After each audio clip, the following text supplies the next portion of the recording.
How the left is killing free speech. She is also a USA Today columnist and a Fox News contributor. Congratulations on the book. Started reading Please call me Miss Powers. Please don't Miss be Powers, sexist. thank you so much for being here. You can refer to me as Miss McCallum. What do you make of this?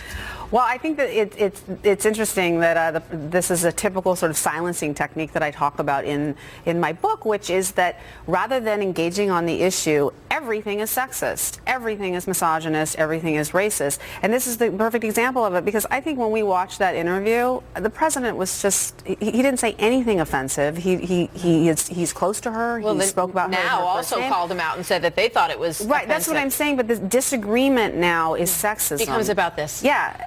And, you know, I've often noted, actually, that the president, unlike prior presidents, likes to refer to pretty much everybody by their first name. Right. You know, when he's standing there doing the double press conference with introducing, you know, the Japanese prime minister, here's what he said there. Shinzo, on behalf of the American people, I want to thank you for your visit to Arlington National Cemetery. Good buddies. They are absolutely on a first name basis. So he refers to pretty much everybody by their first name. So I'm not sure that there was anything sexist there. So we'll see if Sherrod Brown has to issue an apology to the White House on that.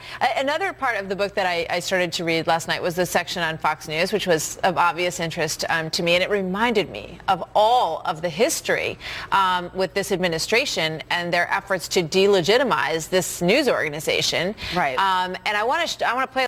So here it comes. Very recent example from yesterday with Josh Earnest and Kevin Corke. Watch this. There are a number of instances where the president has used the first name of a senator to reference them in public, both men and women, which is also why I believe that Senator Brown, given the opportunity to consider his remarks, will want to offer up an apology. That was a reference to what we just talked about before, but let's also play the Josh Earnest. Give me your thoughts on that first, and then we'll play exactly what Josh and Kevin. Well, I mean, there's a little rich irony here of them asking for apologies, you know, and we're going to watch a clip here in a second of the president. Yeah, let's take a look at this with this is Josh Earnest with Kevin Corke. Yeah. He said at Georgetown about media coverage. In particular, he mentioned a certain network I work for. Yeah, I hope you didn't take it personally. Seems like you might have, though. There's that. Wouldn't be the first time. Yeah, that's true. What specifically was he objecting to in terms of Fox's coverage, for example? Well, again, I'll let the president's comments stand for themselves.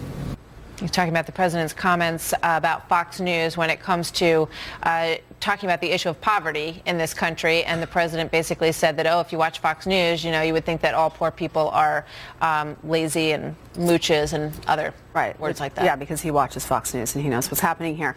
But the chapter that I have starts at the very beginning of the administration and the systematic campaign that they ran. Okay, so I want to stick to Obama criticizing Fox for demeaning poor people, describing poor people as leeches, according to President Obama.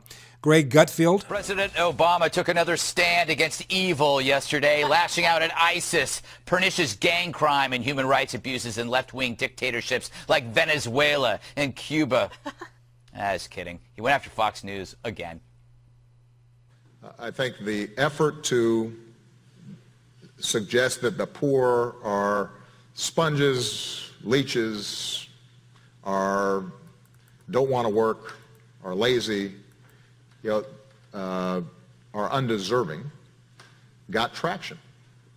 And look, it's still being propagated. I mean, I have to say that, you know, if you watch Fox News on a regular basis, it is a constant menu. They will find, like, folks who make me mad.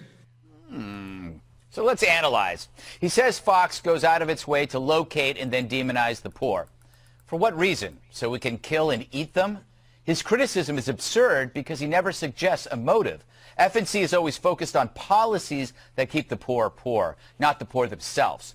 And that's scary to progressives like Obama who fear that their ideology will be exposed as the culprit behind so much present misery. Identity politics, welfare policies, and the white liberal addiction to social intervention has helped replace enterprise with entitlement. And that has hurt the poor more than street drugs or police brutality. Which is why when FNC is critical of such policies, Obama portrays it as critical of people. It's to save his beliefs from the humiliation they so richly deserve. And remember, it wasn't FNC who ginned up class warfare.